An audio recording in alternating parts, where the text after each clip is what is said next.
And welcome to Understanding Photography with Kim Ayres, episode 240. Today is a feedback session, so we have a couple of people who sent in images, and I'm going to be talking through how we could improve whether it's the editing or the concept and nature of the images that are being put in. So if you're looking to understand improve your understanding of photography, then you're in the right place. So we're live here on YouTube, so if you happen to be watching live, then leave a comment. Let me know you're here, let me know where you're from, let me know what you're up to, what the weather's doing, all that kind of stuff, and we can get the chat going.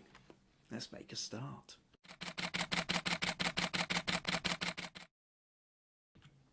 So yes, and welcome. So yes, if you happen to be watching live, then leave a comment, let me know you're here. Even if you're not watching live, you can still leave a comment. It just means I won't be able to answer in real time, obviously. Generally speaking, YouTube lets me know what's going on, which, well, of course, if you are watching, leave a like. Like this video if you're enjoying it, or if you want to hang around a little bit longer before you decide to do that, then you can always do that a bit later. And the usual subscribe, hit the notification bell, all that kind of thing as well. I see we have a couple of comments in already, so let's see who's joined us. And April says, good morning from a cloudy, with the sun trying to come through, warm spring day from Long Island, New York. And that's April. Janet says hello from a chilly, windy London, Ontario. Amanda's joined us, says hello, chilly afternoon in the UK. Nadia says hi everyone from a bright but cloudy Fife. Anne's joined us and says good morning from Texas. And Nick from Bath says hello all. That's good. Okay, so we have people in, we have podcasts, we have pictures to look at. So, yes, a bit before we make a little start, there's a couple of quick things here. Is Smug Points Leaderboard. So, yes, the Smug Points are gained basically by contributions, by turning up and leaving a comment and saying hello here. If you comment live, then you automatically get 5 smug points. If you stick in an image for a challenge, you get 10 smug points. If you stick in an image for critique, and I end up using it as a demonstrator for examples, as in today, both Anne and Amanda, who've put in images, will both get a bonus 25 smug points. And so they, and there's usually a couple of extra ones that I can throw in for a bit of fun as well, depending on what's going on. So Smug Points accumulation for April, the overall winner was Fiji. Fiji won with 65 Smug Points. April came a very close second with 60. Nadia just behind with 55. Meg with 50 and with 45. And everybody else with less than 45. So yes, so that meant that Fiji, having won, as she gets to choose the challenge for May. So stick around, I'll be telling you more about that at the end of the podcast. So don't run away, or if you do have to run away, tune back in later and don't forget to go to the end and check to see what challenge is being set. Right. I suppose another thing here is it's May the 4th, so it means it's Star Wars Day for anybody who's into that. So May the 4th be with you and all that, which actually reminded me of for anybody who's interested or can vaguely remember doing this, and it's quite amazing because it turns out this was 4 years ago I did this one, I think, back in May 2021, episode 58, if you want to go back. I made this whiskey lightsaber here, and if you'd like to know how I did it, episode 58, if you want to scroll back through the archives, find episode 58. I talk you through how to create a whiskey lightsaber, which of course means you can then create a kind of lightsaber effect out of absolutely anything. I'm not going to repeat it all here. Like I say, it is back there if you really want to go and check it. But a little bit of Star Wars fun if you're into that. Right, let's close that. Oh, April says, wow, time goes fast, cool shot. I know, as well, we're having celebrated the 5th anniversary of these podcasts just a few weeks ago. It's amazing how much information is sitting there in the archives. I mean, this is episode 240, which means there's at least 239 other episodes you can go back and check. Vast amounts of information, and of course, periodically, I can update and I can repeat and what have you. So keep the questions going. As long as you are sending me content, as long as you are sending me images to critique, you're asking questions, there's no reason, essentially, why this need never end, except for, well, other reasons for ending it. It won't necessarily be because we run out of information. to talk about photography is never ending. Every photo we take is unique to us. Even if somebody else has taken a near identical photo, it's perhaps the first time we've ever taken that photo, and we don't always understand what's going on. So being able to turn to a professional photographer and say, "Oh, I'm struggling a bit with this," hey, it means that's fine, because if you're struggling with it, it means somebody else will be struggling with it too. So anything I can help you with will automatically help other people. And that's the kind of core raison d'etre, really, reason for being for these podcasts. You ask me questions, you send me information. I do my best to help you advance and improve your understanding of photography. The name's in the title.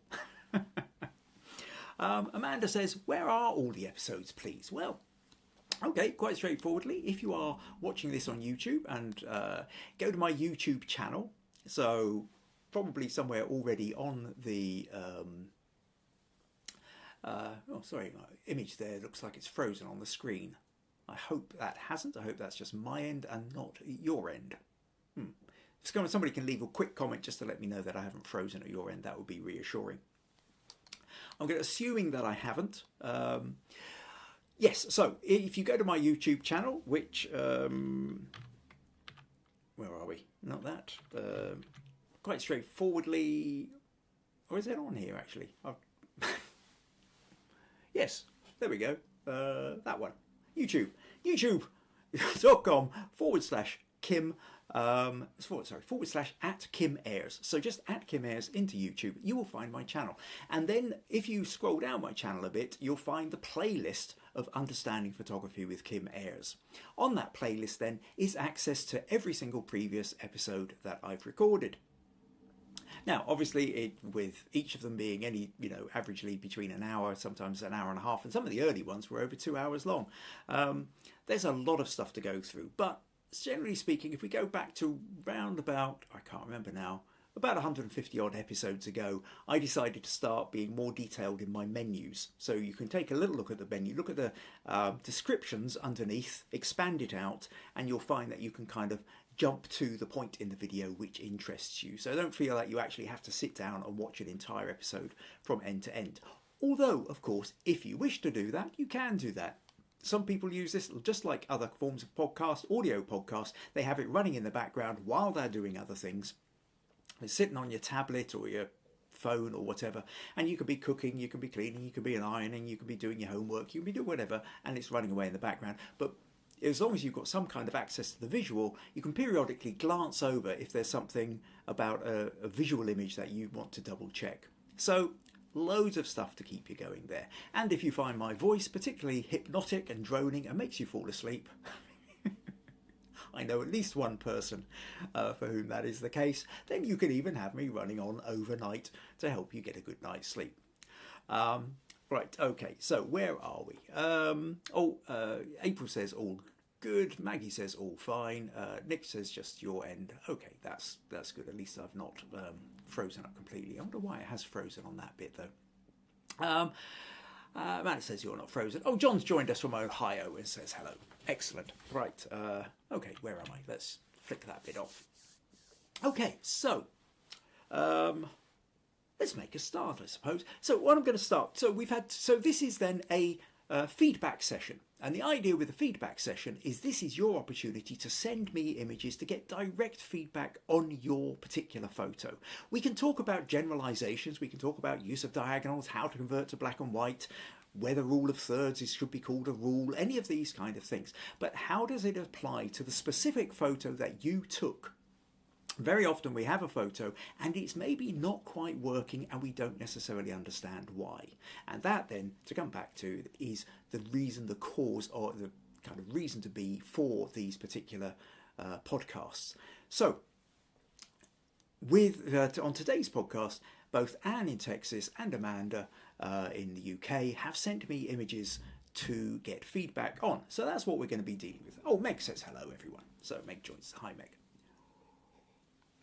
So what we're going to do, I'm going to start with Anne. And so where should we go? If I double click on that one, and okay, that's automatically opening in that wasn't quite what I meant to do. So if I do that and then do that, okay, great. We'll start with that then. So this was, where we go, that one, and here we go. So this is Anne's photo. So this is her edited photo. It says, here is my photo for critique. It was taken at the Grand Egyptian Museum, looking out over the Giza plateau, specifically the Great Pyramid. I wasn't thrilled with the colour in the original, so I tried black and white. Is there any way I could emphasise the pyramid more as the focus of the image? Also, any suggestions on the crop? I'm not anchored to the black and white, it's just that I wasn't able to get the colour to work for me as it's washed out in the original. And what is always very useful when asking for critique is to send me the original. And here then is Anne's colour original. And as we can see, because it's, you know, black and white, she's, you know, lent into the black and white, created a little bit more contrast. Because the colour itself, and this is where what happens is your camera on its kind of auto exposure settings, because you've got all this bright sky here, it will kind of go, oh, bright light, let's kind of darken this down a bit. And then everything in the foreground, which isn't being lit up brightly, ends up in sort of silhouette or semi-silhouette. Now, what you can do at this point, if you want to get more detail, depending on your editing program, if you've got Photoshop or an equivalent, you can, and you've got the raw files, you can draw more detail out of the shadows and maybe make a feature of the people. In this case, what's happened though is the people become a silhouette against the view. And that becomes quite interesting. And that's really the way that Anne decided to go for it with her particular version, her edit of this. So, so we have our people, we have the pyramid in the background. Now, the tricky bit here for making the pyramid more of the emphasis of the photo is where the focus is. So if I just go back to the original here, what we can see is that where it's sharpest, we can see, you know, nice sharp hair here. So it's essentially focused on the window. It's focused on this part here. We can see the people standing by the window are in nice sharp focus. The roof of the building behind, or just the other side, you know, in front of them, behind as we're sort of looking at, is starting to go out of focus. And by the time we get to the Great Pyramid itself, it's completely out of focus. It's there enough against the sky in the background, as is another little part of the pyramid over here, but it's not where the focus of the photo is. If the photo had been focused on the pyramid and that had been sharp, then the people in the foreground would have been out of focus. Unless you went for a very, very narrow aperture. You were talking about something like an f16 or an f22 possibly, or even higher if your lens was capable of doing it. So, another thing here is there was a little marker reflection there, which I think Anne has removed as well. So where can we go with this then, if we're wanting to create slightly more emphasis? And part of it then is the notion of the pyramid being out of focus. And then it's also because of the distance, because of the fact that there is light shining on it, even though it's darker than the sky, it's still paler than the surrounding shadows. So if we open this up in Photoshop, in fact, actually, I realised if I just change my workspace to the podcast, there we go, so that I'm not overhanging the photo. And in fact, what I will do is let's open up the colour version as well. Close that. Right, so let's just show you a couple of versions. I'll duplicate the layer here first. In fact, I will just do a quick check. Oh yeah, April said very interesting shot, documentary. Right, I'm just suddenly realised I don't have my tablet down to one side at the moment, so if you're commenting, I'm not going to notice unless I go and check. But meanwhile, do leave comments, ask questions as we go. Right, so where was I? Let's put that there and go back to. I realise just what I'm doing here. I'm going to close that one because I've actually got that's the beta version of Photoshop. That's opened. I just want to open this in the normal version. The beta version sometimes does other things because it's playing around with beta-y things. So let's put this onto here. So once again, I'm not opening up the, so that I'm not overlapping the photo. So what I'm going to do, duplicate the layer, and I'm going to open up the filter of Camera Raw Filter, just to kind of see what it is we're playing with. You see, if I click Auto here, it lightens it up, but it keeps everybody in shadow. But if I bring the shadows up, I bring the exposure up, you can see there's more of the people, actually not quite so much. And I just realized here when I look at this that actually Anne hasn't sent me the raw file. It's sent a ping version of a raw file, which is still a flattened version. Now it's easier if you can send me the actual raw file, which in this case would end in .cr3, but this CR3 has been bracketed into and then as a PNG. Can all get a bit complicated and nasty, but basically try and make sure it's the raw file, not a copy of the raw file as such. So it's not a PNG or a JPG or any other format than a raw format. Otherwise, there isn't the same amount of detail I can draw out of it. So I can't actually draw as much detail out of this as I would like. But we can see that if we sort of brighten this up and try and draw out more out of the shadows, then the pyramid disappears completely into the background.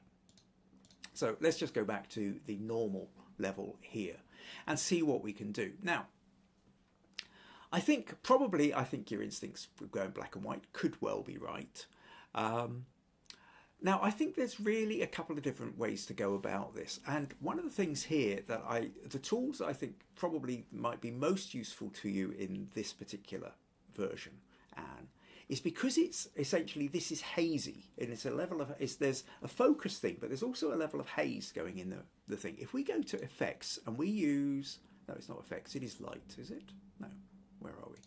Effects, yes, in the effects. There's a slide in Photoshop called DeHaze.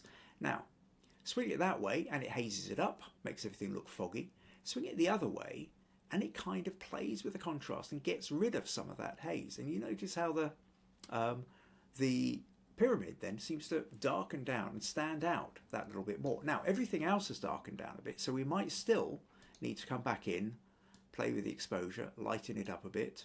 You could even bring it up a little bit more, take the highlights down a little bit, bring the shadows up a touch.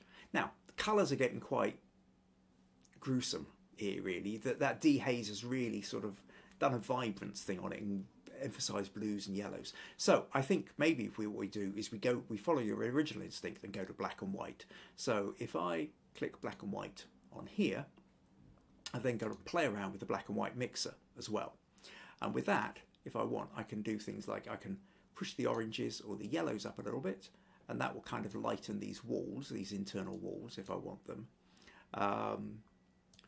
Blues, you can see you darken or lighten or whatever. I think I'll just kind of leave that as, and it's always worth just kind of, in fact, just you can grab any of these and see whether they make any difference. Some of the colours will, some of the colours won't. So basically it seems to be about orange and yellow, and a little bit on the blue is about the only thing that makes any real difference. But now we've got that, what we could do, if we go back to the light, I can even maybe up that a little bit more. Maybe, actually, I don't necessarily want the shadows too much. There's something funny going on, I'm realising here.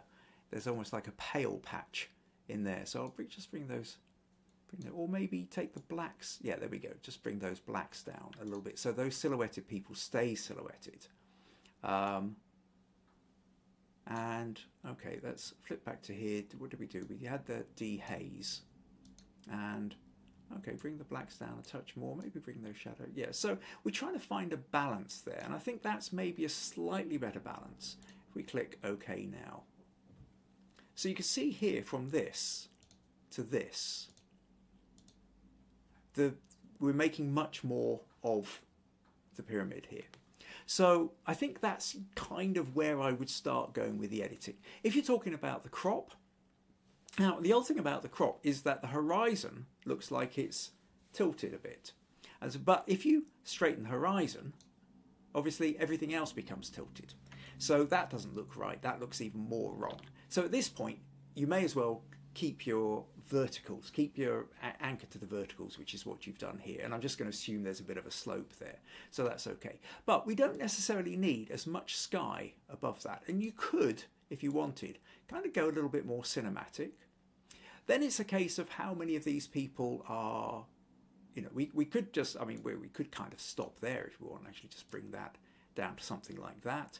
And we're kind of then splitting it along thirds lines, you know, in that kind of order third. So the horizon there and the pyramid is essentially into the top third. Most of the people then, the silhouettes, are sitting in the middle third. The bottom bit with the reflections is sitting in the bottom third. So there's something kind of slightly pleasing about that. You can go for that cinematic thing. If you feel that there's just, maybe, I don't know that there's that much, the kind of interest really is the frame of this. The outer bits maybe aren't giving up. So we could maybe nudge that in a bit without feeling like we've lost anything. We could even nudge this one over.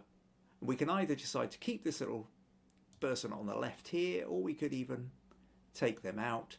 I'll just kind of keep them in, I think, to something like that. And so here we have kind of quite a landscape shot.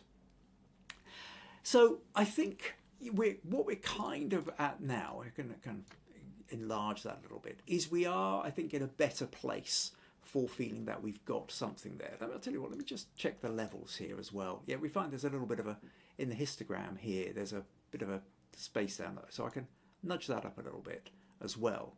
And that kind of makes it feel a little bit better as well. Now there's another option here, and then it's entirely up to you whether you want to go down this route. I'll tell you what, let's just copy all that and put that onto a separate layer so I can just show you. And that is, what we have here is we have these bars, these window frames coming down through the middle. Is it worth trying to remove the window frames? Might or might not. So well, I'm not going to, obviously there's always a number of different ways you can do this, and what I will do is I'm just going to use a selection brush here and essentially come down here a bit like this. Now if I was doing this with my own photo, and I'd be spending a little bit more time over this, I'd be slightly careful here because there's an interesting bit with the woman with the phone. I don't necessarily want to get rid of the phone, so I'm going to do that just to try and make sure that bit doesn't get selected. But like I say, if I was, you know, what I'm doing here is just a quick kind of edit to see what happens if we attempt to remove the window frames and whether that improves the overall composition or not. And we've also got that, may need to remember to remove the reflection of it as well, and over here. So at this point then, yeah, there's one kicking about over there, just take that one. And then I can go to generative fill down here and just hit generate. Now, what it might do is it might decide to generate and stick more bars in there. I've known that to happen as well when you've kind of done that. It might remove them. But generally speaking, with the generative fill in Photoshop, it tends to give us at least 3 variations, and then we can hit fill again. Yeah, it seems to, right. So that one is giving us thinner versions. That one is giving us even thinner versions. And that one, it's removed it for us. And that's kind of a little bit more of what I wanted, although it has kept something in there. So I'm going to try one more thing where add a prompt, and what I'm going to do is just say remove and see what that does, because I think there's got to be better versions of this. Likewise, we've got this pole still sitting here, and it seems to have turned these poles into more like poles for, right, okay, that's looking a little bit better. That's not so bad. That's not so good. Actually, so that's not bad there. That kind of gives you a bit of something slightly odd going on in here. We could maybe just take a slightly more standard kind of remove tool. Okay, slot all that and do something like that. Just that kind of gets rid of. But you could go in and you could play with it. So that's another option where now what we're doing is we've got like an open window. Because in a way, that's what you see when you are standing there and you're looking at this incredible pyramid. You're not really seeing the window frames. Our brain filters out the window frames, and especially if we move slightly left to right and what have you, that becomes unimportant. And we can quite easily forget there are even window frames there until we take the photo and the camera hasn't filtered it out in the way that our brain does. So an option like this gives you that sense of what the viewing platform was like. But it is back to this idea then, with something like this, is about how you're deciding to have that photo. Are you wanting to have that photo as an absolute documentary photo capturing exactly what was there, in which case this is a big no-no, or are you trying to capture the mood and feel of what it was like to stand there on this viewing platform with other people silhouetted against it, where you feel that those window frames are getting in the way, in which case removing them is allowing you to give much more of the feeling of what was there rather than the literal truth of what was there, because the literal truth is only the literal truth from that particular angle for that particular moment in time that you took it. It's not truth as in big capital letters with, you know, for all time. It's truth in small letters with inverted commas. Of course, we can get deeply philosophical here, and I also know and that you happen to be a solicitor, so you're much more familiar with the notion of playing around with truth and definitions. So I'll not go too deeply into that because I'm probably on thin ice into those debates. Hopefully there's enough there though to give you an idea. So basically then, I hope that kind of gives you a sense of what to do, where you might come from. So in the notion of the cropping, you maybe don't need as much high up. You can come in, you can maybe go slightly more cinematic. In the notion of the window frames, again, having a think about, do the window frames get in the way, or actually, you know, are they just part of the scene, and that without them, you know, you're actually missing what was there, and that you like the window frames, and that's fine. And then in terms of the editing, there's that notion of using the DeHaze tool as your starting point. Yes, you converted it to black and white, and then we play around with the shadows and the light and the dark and the contrast. But I think that DeHaze tool is the one that's really, if you like, the missing element of your editing, which is then helping to really give much more of an emphasis to the pyramid, considering the fact that it's not the bit that's in focus, but it is still the dominant part of the photo. So I hope that helps, Anne. Right, okay, I see we've got a few more comments here. So what have we got? Oh, Anne says, oops, sorry about the raw file. Yeah, it's a common problem. We go to send something and lo and behold, you know, the computer automatically translates or drops things into JPEGs or PNGs or web size images without necessarily sending us what we intended to.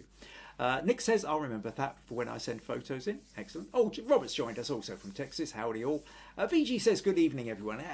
VG in Chennai in India, welcome. And in fact, actually, belated happy birthday, VG. It was in fact VG's birthday 2 days ago. So, yes, happy birthday. Hope you had a good one.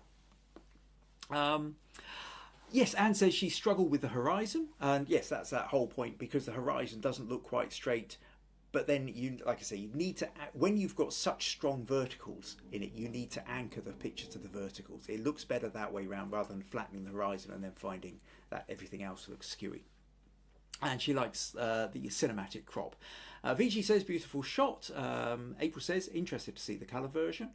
VG says, silhouette is amazing. Anne says, thanks, Kim. I worried about the poles. I wondered about the poles. April says, very nice without the poles. And yes, thank you for the feedback. And then April says, happy birthday, VG. As does Meg. Right. Okay, good. I'm glad you kind of found that useful. So, quick little reminder then that if you find these podcasts useful, interesting, entertaining, and you would like to support them, then buymeacoffee.com/Kim Ayres is one of the ways you can do it. And of course, don't forget to invite your friends along. If you're interested in photography, I bet you've got friends who are also interested in photography. And the other thing with this is, while at its absolute finest, at its best, it's great when we have the live here, you know, so people who can turn up. I'm also very aware that there's plenty of people who would really get a lot out of these podcasts who can't necessarily spare this particular time slot. Here in the UK, 3 p.m. on a Sunday afternoon, especially as we come into summer, a lot of people are out in their gardens, or they're off visiting relatives, or they have other things that they're going to do on a Sunday afternoon. Over in the Americas, it's now Sunday morning. Some people are going to church, some people are going to, or if you're far enough west in America, it's even before breakfast. And then if you're going east, you know, for Fiji, it's now Sunday evening, where by the time you get to evening, all sorts of things can be going on as well. So the time slot is never going to suit everybody. But that's not to say that you can't still interact with these podcasts. There are a couple of people who will occasionally send me images.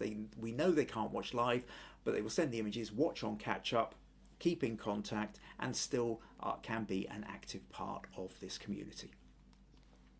Right, a couple more people saying happy birthday to Fiji. So now what I'm going to do is I'm going to move on to Amanda. So Amanda, welcome Amanda. Amanda's joined us. And Amanda says, well, let me find Amanda's initial photo that she sent in for us. And so Amanda sent this photo in, and Amanda says, here's my photo for hopeful entry for critique on Sunday. I'm interested in experimenting and learning about candid and street photography and wondered if I was on the right path. This was a tough shot to take as there was a nasty green plastic bin to the left. I'm in my late 60s and started photographing 2 years ago. Okay, well, just actually on that last point, the fact that you're relatively new to photography, 2 years in, late starter with it. You're not alone. Let's just say this, Amanda, you're not alone. I didn't take up photography until I was in my 40s. You'll find while there are a few people, you know, regular members of the community here who essentially been, you know, photography was their hobby since they were, you know, kind of born with a box brownie in their hand as such. There's quite a few who didn't take up photography until later in life.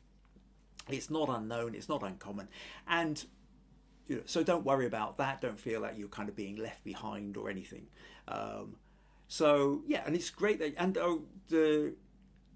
the idea that you want to learn and is fantastic. That you've come to the right place.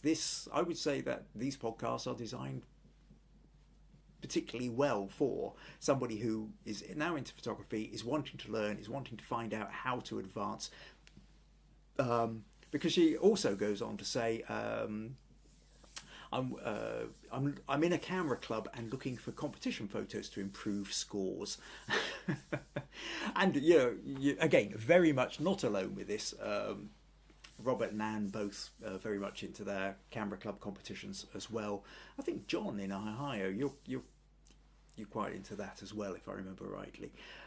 So she also goes on to say this shot was taken on the mobile phone. That's fine. Again, you know, these things, excellent thing. You know, it's fine. So okay, the last thing I've been talking about with Anne's one, there's a lot to do with editing raw files, big information on that kind of stuff, and that tends to come when you're using a bigger DSLR or mirrorless camera. But most of the stuff I talk about, which is about composition or light concepts, that doesn't matter what you're using. It's just as applicable with a mobile phone as it is with a big expensive camera. And the other thing is, of course, that we walk around with this on us all the time. We don't always have a big camera on our shoulders, even if we have one. So to be able to get opportunists with this thing is a great thing. So Amanda then has come and she's seen this young woman at work weaving with the willow. We've got a basket in the front which shows this is the kind of thing she's creating. She's got willow in her hand. We can see that she's kind of creating the base here and starting to move it around. Other bits over there, little desk sitting on top of a plastic box, and we can see some willow in the background. So it sets the scene. We've got willow weaver, we've got willow, we've got action. So Amanda's gone, right, okay, I want to capture this. But what she's also noticed is a great big bright green bin on one side. And so she's kind of, to make sure she's cut it out, she's kind of lined it up and cropped. And what I would say is, my immediate sense with this is the balance feels slightly wrong. The woman here feels a little bit too squeezed up against the right there. Against the left of the photo as we're looking at it. Then there's things you can play around with lighting and what have you. But let's just show a couple of others, because Amanda also says, here's another two that I took.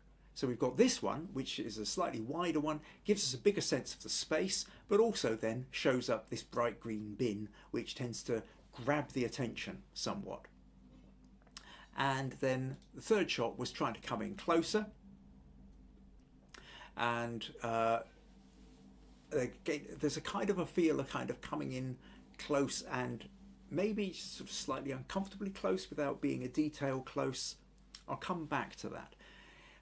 But she says, I wondered if this was interesting. Is the framing okay? Is it boring? I just wanted to take a candid shot of the young girl working on a traditional skill.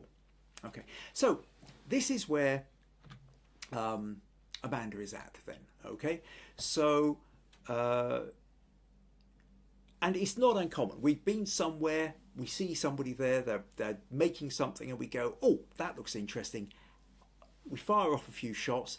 We're not sure quite what to do, how to approach it, how to go about it, and what have you.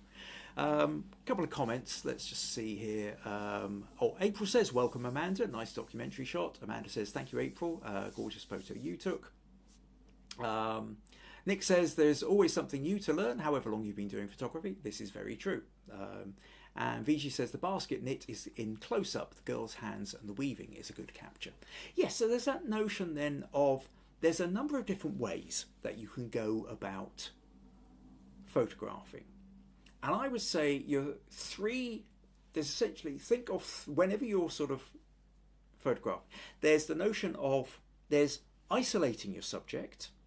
So here's the girl weaving the basket. So you're primarily, it's about her, the hands, the basket, the bits, the tools in front of her, and you're trying to more or less ignore the background. Okay, the rest of it isn't that so important. So there's the isolating the subject. That's what the photo is about. The second way of approaching it is contextual. So that's slightly more what your second photo is like, which is where you do a wide shot, where it's not just the person weaving the basket, it's the person weaving the basket in that particular situation. Okay, so you're getting more of the surrounds, you get more of where she happens to be sitting, where she happens to be sitting, and what else is around, because when you're looking at a photo, everything in that photo is either contributing to or detracting from the narrative you're trying to capture. So what is it about the scene that you want to capture? And is it just about the woman doing the basket weaving? Is it about the woman doing the basket weaving in that particular setting? Okay, so how much balance you have between the setting and the subject.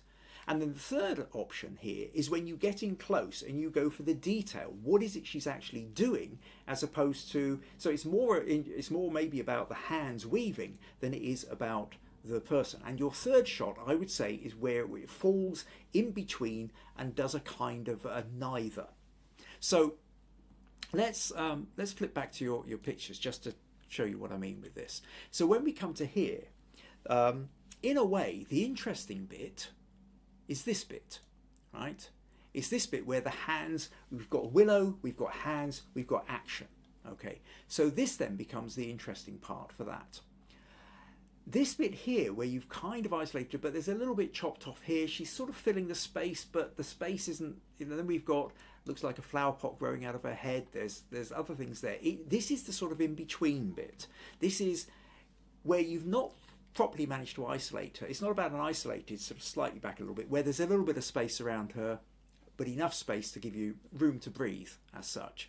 But you're also not in close enough to really get the detail of the hands. So that's where this one kind of tends to fall down a bit.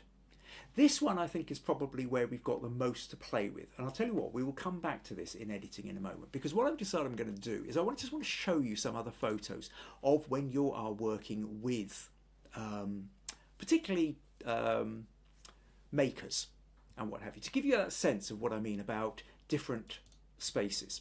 Okay, so I'm going to show you a set of photos I did with Potters, Fitch and McAndrew. So this is Hannah Fitch,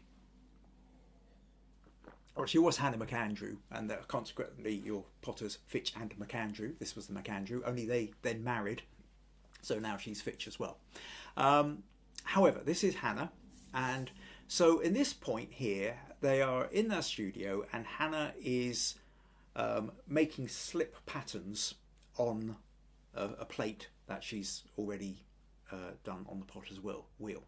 And what we have here is, this is the kind of environmental shot. We've got the potter, she's making marks on here, But it's not just about her making the marks. It is very much about the environment she's in. We can see another thing up here, which is all a bit splattered and old, possibly a board or a wheel that's occasionally used. We can see a jug that has been thrown but hasn't yet been fired.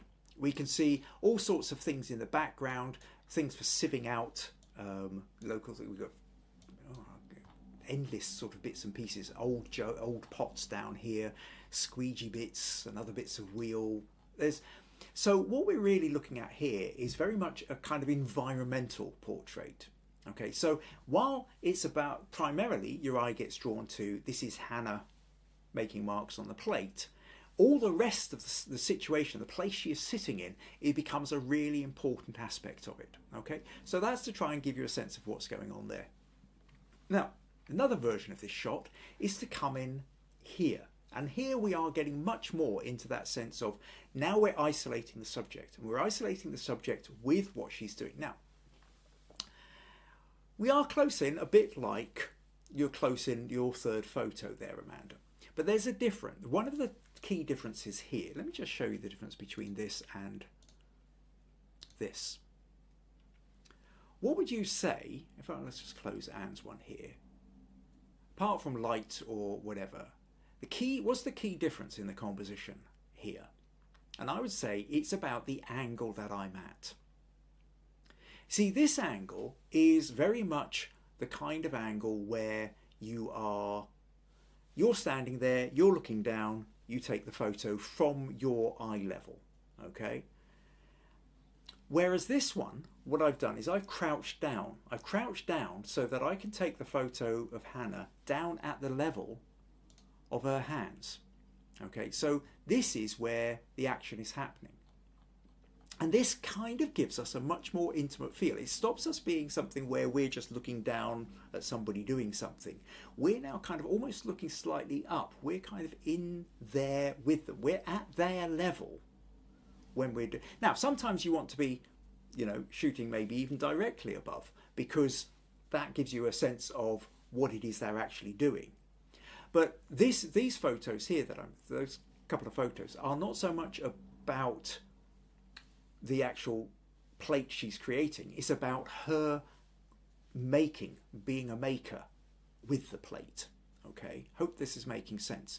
And when you're going to do that, being able to get down to somebody's level often makes it feel a bit more intimate, makes you feel like you're really kind of there in a way that standing above just looking down at eye level doesn't. I hope that kind of makes sense.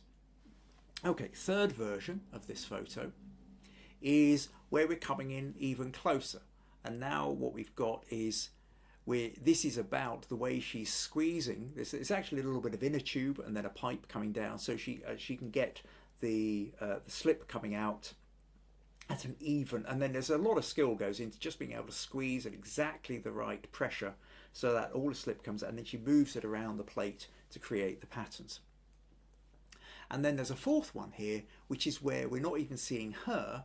All we're seeing is the tip of this, and you can just see the slip, and the slip isn't like pressed up against the plate. It's held about 3 millimeters above the plate, and that's another amazing skill that you have to have, which is is to create consistency, is to stay the same height as you're moving it around the plate.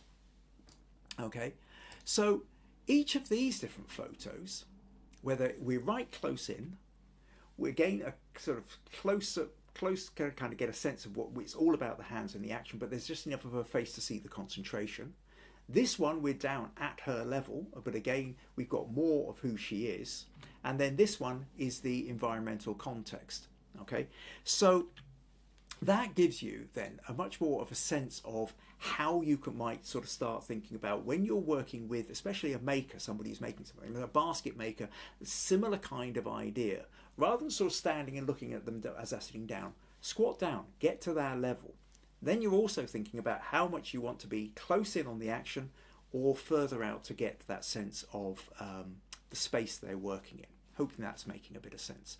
What do we say? Oh, Amanda says, wow, lovely, I should have laid down. Well, that's another possibility. As we get older, there's also the case of, will our knees hold out? Always worth having a little bit of a think about. We don't necessarily have to lie on the floor and look up, but, you know, squatting, crouching, kneeling, these kind of things. A little bit depends on the height of the person that you're in. There is also, well, obviously, if somebody is sitting there essentially as an exhibitor, they're showing what they're doing and they're expecting people to watch, they're going to be quite happy you coming up taking photos. You've always got to kind of get that balance as to how comfortable people are about how close in you get to taking photos. Okay, a couple more examples then. The other half of Fitcher McAndrew, Doug Fitch. Let me just, where do we go? So here's another version. So this is Doug then when he was throwing a pot. And I'm going to show you a couple of different versions of photos here. So in this one, I am looking down at that angle because that eye height angle. But what I'm doing is I'm focusing on his hands. This shot is about his hands and the pot. And if I was actually down at a flat level for this one, we wouldn't really see the pot, we wouldn't see the hands. So sometimes, yes, this angle does work. I don't want to say never do it, but what I'm not doing is looking at the whole of him down like this. I've decided to move in on the hands and the context of the wheel and the water and what have you. So that's about kind of creating a contextual shot where the emphasis is on the hands and the clay. Okay, but where I did then move on down to his level is when the pot got higher. And so he's creating a pot, and this one then is, I'm getting this sort of sense, you can see he's squeezing the sponge, he's keep the clay wet, or actually I think it's the opposite way around. The water has started to build up inside the pot. So he is soaking it up and then pulling it out and then squeezing the water out into this pot. It can go either way. You can either be squeezing water out, or you can actually occasionally wet the pot if he needs to kind of get a bit more onto the clay itself. But this one, again, is getting slightly more environmental. I'm trying to make sure I've got more of the background going on. We can see the splatters around the walls, the sieves, the bricks, even the cloths and towels hanging over the background here are part of the environment in which he's working. This one then is very much going for the action shot. The background, there's a hint of background. It's much less about the background. It's more about the angle at which he is kind of, the arms are coming up. We're getting diagonals. We're getting a sense of action and movement within it. Emphasized also by the fact that he's squeezing out the sponge and the water's kind of falling down here. So this feels very much like a movement, and it's about isolating him and the pot to give a sense of what's going on. But then we've also got something like this where it's getting in close, getting in so close. And this is one of those where actually when I took the photo, I was trying to focus it on his thumb because that's what I wanted. And in fact, it auto-focused just fractionally in front of that.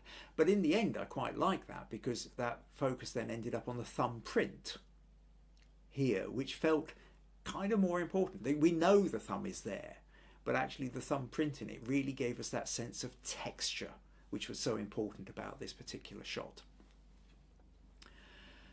So hopefully then, Amanda, that's starting to give you a sense of how you can go about creating capturing a shot, particularly when you are working with a maker of some kind. Is the only time you ever want to be at that 45-degree angle eye height really is because it's important to get in the elements that are important to the narrative you're trying to express. But you've got to be careful about it just looking like an everyday shot of just looking down. Sometimes standing literally over the shoulder looking down can give you a really interesting shot, but then not everybody's comfortable with you standing behind them. But if they are, that's quite a good one, to be literally over their shoulder, maybe even up on a stepladder looking down. I've done a few of those in my time. But very often, actually just getting down to that level, so you are kind of 90 degrees onto them, will give you much more of that sense of being there watching them. And it's on the terms of, I suppose really we're kind of talking a little bit about a power dynamic in some ways. When you're just looking down on someone, there's this sort of sense of detachment and you're just watching someone. When you're sort of looking across at someone, it's much more of an equalization of the power dynamic. It allows you to really watch and observe and like you're there learning what's going on. And then when you get in close, and you get into the actual detail of, you know, clay or hands bending willow or something like that, that's really giving you this sort of sense of what's really going on. So that's hopefully then the photos that I've shown you are kind of giving you some examples of how you might approach that subject in the future. Amanda says, yes, fabulous help, thank you, excellent. VG says, one of my favourite shots of Kim's, how you got the motion of the wheel but steady hand is truly a miracle. Mine will definitely lose focus. Well, I will say, just, you know, what we're looking at here is the best of the photos, right? With all these things, you don't just take one photo, you take 10, you take 20, you take as many as you feel you need to in order to make sure that you've hopefully got one of those which will turn out how you want it. I'm not immune to this. Any photographer who gets every single photo right is either A, lying, or B, not pushing themselves, because you're only then taking photos of stuff you know exactly how to take the photos of, and so you're not learning anything. Okay, you only, back to this idea, you have to embrace the photos that don't work, the unsuccessful photos. The photos that are successful are the ones we get the praise for, but it's the photos that are unsuccessful that we learn from. Okay, every single photo we get wrong, that doesn't work, is a step forward, because we have to analyse it, we have to work out what went wrong, we then have to do something different. And because we do something different, our brain engages in a different way and we learn, we evolve as photographers. So if none of your photos, if all your photos are easy, you're not pushing, you're not actually learning anything. Robert says, it's A, it's always A. VG says, that's a good quote. Okay, so actually, I'll tell you what, let's go back to then, what might we do with your photo? So if we go back then and to, Amanda, sorry. So there's this photo, this is one of your secondary photos, this is your original one, but you cut it off because of the green pot. Let's go back to this one then, because let's see what we might be able to do with something like this. So what I'll do is I'll open this in Photoshop, and I'll just close Anne's one there. So this is our photo. Now, this is bigger than we need it. You're already aware of this. There's, you took the photo, and you're aware also that this green tub is getting in the way. But there's options. There's options to play with here. And what might we do with something like that? Well, the first thing we can do is it's very slightly tilted. So what I nearly always do is just, we either straighten the horizon or we anchor it to a strong vertical. If the, as we were talking about with Anne's picture of inside the viewing platform of the pyramid. So I'm just going to kind of tilt this. This has very useful, it has little grid lines there, so I can look for lining up the little butts, so make that kind of flattish there, and that also gives us a vertical here. I think that's probably giving us our vertical. Okay, so that now feels like it's straight. A notion with horizons is, generally speaking, you want the horizon to be flat or the verticals to be 90 degrees. You can go tilted, but you have to have a good reason to go tilted. If it's just slightly out, all that happens is it just looks like you haven't lined it up right. Now, as we look at this shot, the woman is facing in this direction. She's sort of facing off to the right slightly. So this means that our eye naturally gets drawn to the right of the picture and the left. So it feels like the left has got quite a big empty space. We've also got quite a lot of space above here, which isn't really doing much. A little bit of space here, which isn't really doing much. So what I'd probably be more tempted to do is kind of put all this bit at the top here is kind of irrelevant. It's dragging our eye away from where we want to be. Maybe drag this one up a little bit, and I think we're kind of sort of here. Maybe we just draw this bit in a little bit more, something like that. Just chip the edge. And in a way, this now feels like a slightly more comfortable crop. I think I could maybe even bring that in a little bit more. Something like this. Let's just drag that down. Where do we go? I think something like that. Right, okay. So now, as a crop, I quite like this. And in a way, I'm guessing this is probably what you wanted to do originally, only you found that this great big green bucket was dragging the attention away. So first thing that we can do this, if you have access to editing, options, and depending on how sophisticated your editing program is, it doesn't have to be as sophisticated as Photoshop. Quite a lot of them have things where you can play around with colors. So if I go to hue saturation here, right now, Photoshop's changed it slightly, but we can still do the same thing here. Now what I can do is I can pick a color. Now interestingly with this, if I pick green, we find this isn't actually green. So I can take the saturation and I can drag it down and I can boost it, and it's not, you can see it's affecting little bits of the plants in the background and even some moss on the ground in the foreground, but it's not actually touching the bucket. Interestingly with this, I need to go to the cyans here to move, and now the bucket gets saturated or less. So let's just zoom in on this so you can actually see what's going on, because what I want to do is if I take the saturation down, so I can take it right down and make it a grey bucket, dark grey bucket. Or I can, if I want to leave a bit of green in, I can take it down and then I can play around with the lightness of it. I can brighten it or I can darken it. Now, I don't necessarily want to brighten it because in the overall picture, we're trying to take the attention away from it. Whereas if I brighten it up, it maybe draws it in. So I just maybe take the lightness down a bit, take that saturation down a bit, and now we've got the bucket there, but it's not really problematic, okay? It's not grabbing the attention in the same way that it had before. So that's quite a useful starting point as such. Now, what else do we need to do? I'll select all these, copy them into, not that one. Sorry, select all, copy. Sorry, I'm trying to do shortcut keyboards here, and that's what I'm trying to do. Right, so I've now got a fresh version of this as a separate layer. I've combined the two previous ones into one layer. This is just so that I can go ahead. Don't worry necessarily how I'm doing all this. That you can look all these things up afterwards. At the moment, what I'm trying to do, this isn't a workshop on how to do that specific effect. What I'm trying to get across here is the concept of it. Now I've got this. Let's take this into Photoshop.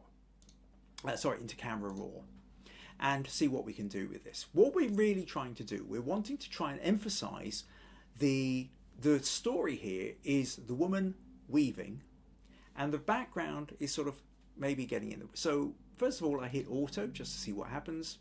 Not a lot really, so I'll forget the auto. I'm going to bring the exposure up a little bit, make it a little bit brighter, but I want to bring the highlights down a fraction, bring the shadows up a little bit more, contrast. Can create contrast, that's kind of interesting, but actually I'll tell you what I'm going to do. Let's go back to normal here.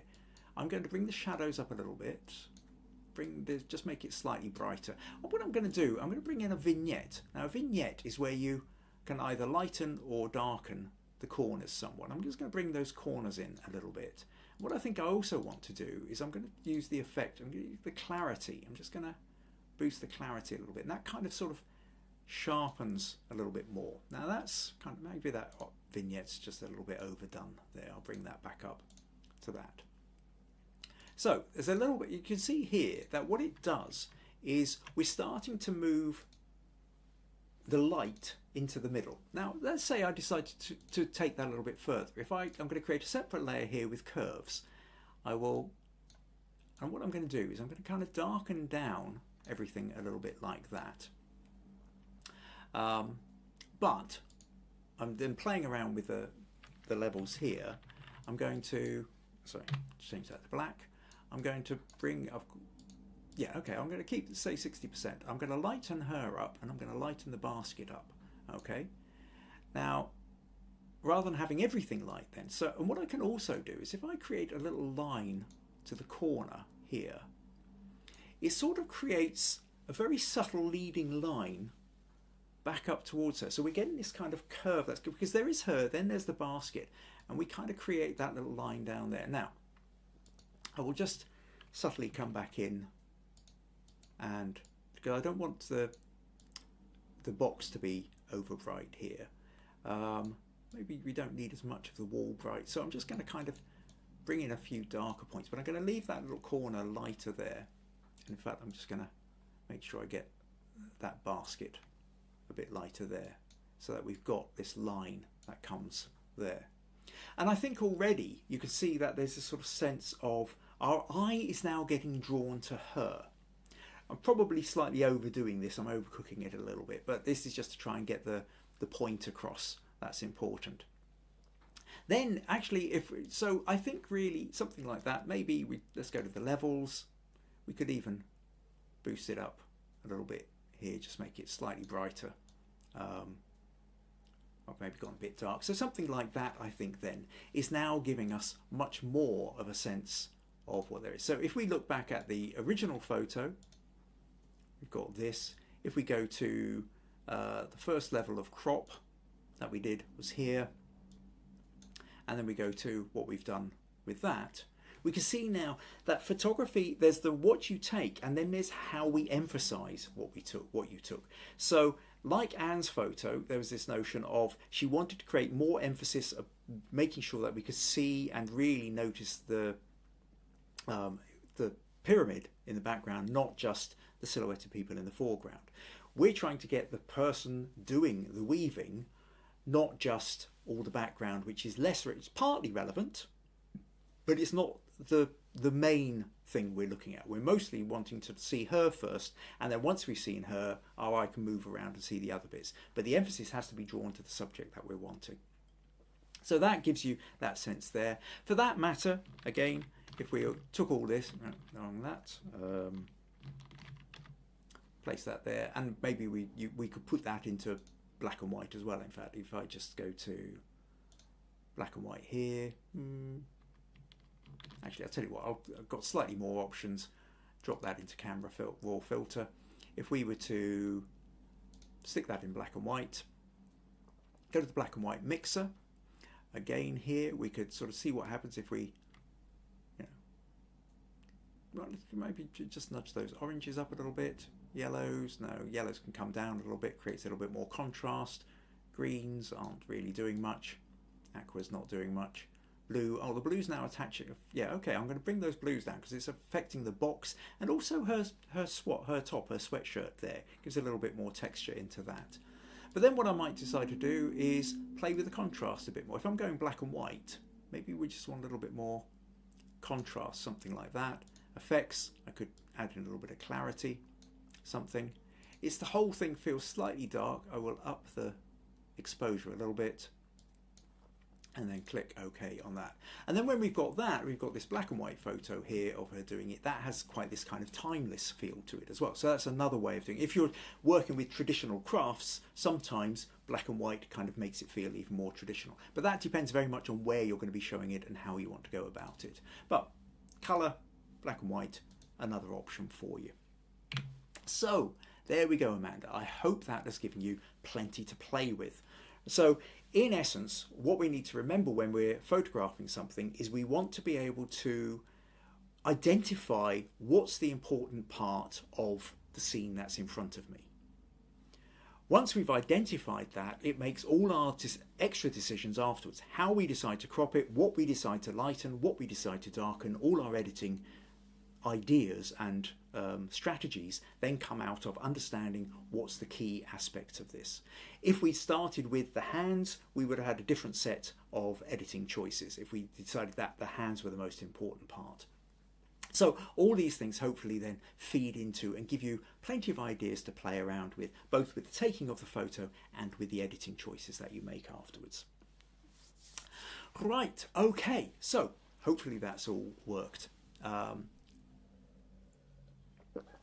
So that brings us pretty much to the end of this podcast. Don't run off just yet. I want to tell you about what's coming up in the next, well, the rest of the month, really. Right, what's happening here? No more comments here. Anybody commenting? Hopefully I'm still showing. All right, okay, yes, April's still commenting saying, have a great week all. And Amanda says, thank you, yes, your help is appreciated. Excellent. Well, I hope you keep submitting, keep coming back. So let's tell you what's coming up for the rest of the month then. So it's a slightly odd month, this one. It's a 5-week month, 5 podcast month, except for the fact that it's not, because the last one of the month is Spring Fling weekend, and now whilst I'm not taking part in Spring Fling this year, I decided against it for various reasons. I am going to be going off and looking at lots of other galleries and makers on the trail, probably taking my camera with me and definitely taking my daughter with me. So Meg and I will go trotting off looking at all these artists and makers and having cups of coffee and having a lot of fun. So on the 25th of May, there won't be a podcast. However, so next week, now chatting away with VG, because VG won the Smug Points, so she gets to choose the challenge topic. And really what we decided to go a little bit of chat there, and we're going to talk about the notion of light and shadow together. This is also tying in slightly because I'm currently running a couple of mobile phone workshops locally.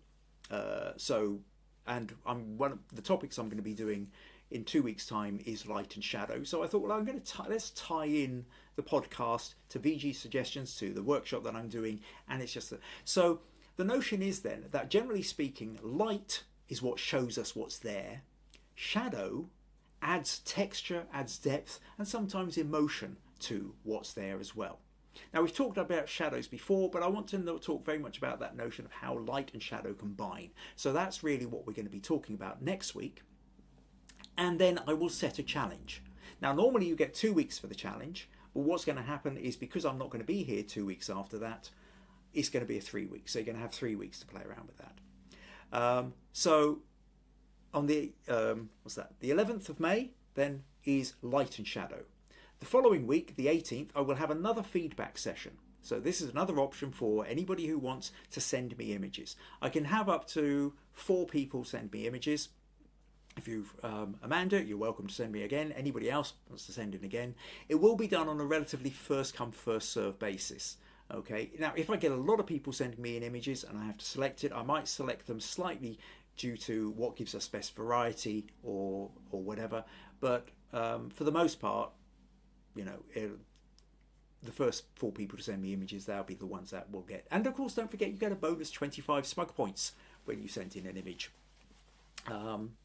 And then, yes, so then when we come back on the 1st of June, we will then have the light and shadow challenge. So we'll take a look at what everybody sent and we'll go through the photos that people have sent us and we'll see how we can inspire each other on our approach to light and shadow.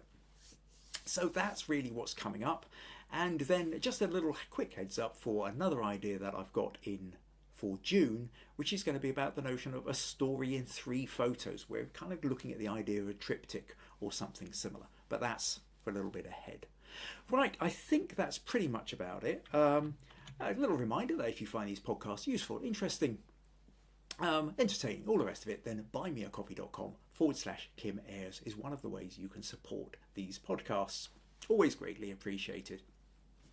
And also, again, Amanda, if you're not already aware of this, we have a Flickr group, Flickr.com. So if you happen to be involved in Flickr or you want to join Flickr, Flickr is a photography site where you can have, on your free membership, you don't have to go for pro membership, just on a free entry membership, you can have up to 1,000 photos stored there, and you can put them into albums and all the rest of it. We also have a group called Understanding Photography with Kim Ayres, or actually it's UPwKA, the initials, UPwKA.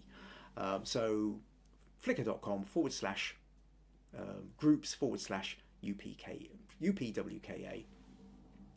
And I keep track of the Smug Points. It's a possibility to open up discussions there as well if you want to ask questions, or if you want to put images in for critique or for challenges. It's another place you can do it. But also for images, they can of course be emailed to me directly, especially if you've got raw files. So kimayres.co.uk is my website. So my email, kim@kimayres.co.uk, will tend to reach me. So if you're going to send me an image where you want me, especially if you want me to use the raw file, that's probably the best place to send it to, rather than necessarily sticking it in the Facebook or the Flickr group. Right, okay. Well, thank you ever so much to Anne and Amanda for sending in the images. Thank you to everybody who has taken the time to comment and tell me you're here. And basically, look forward to seeing you all next week. Take care. Bye-bye.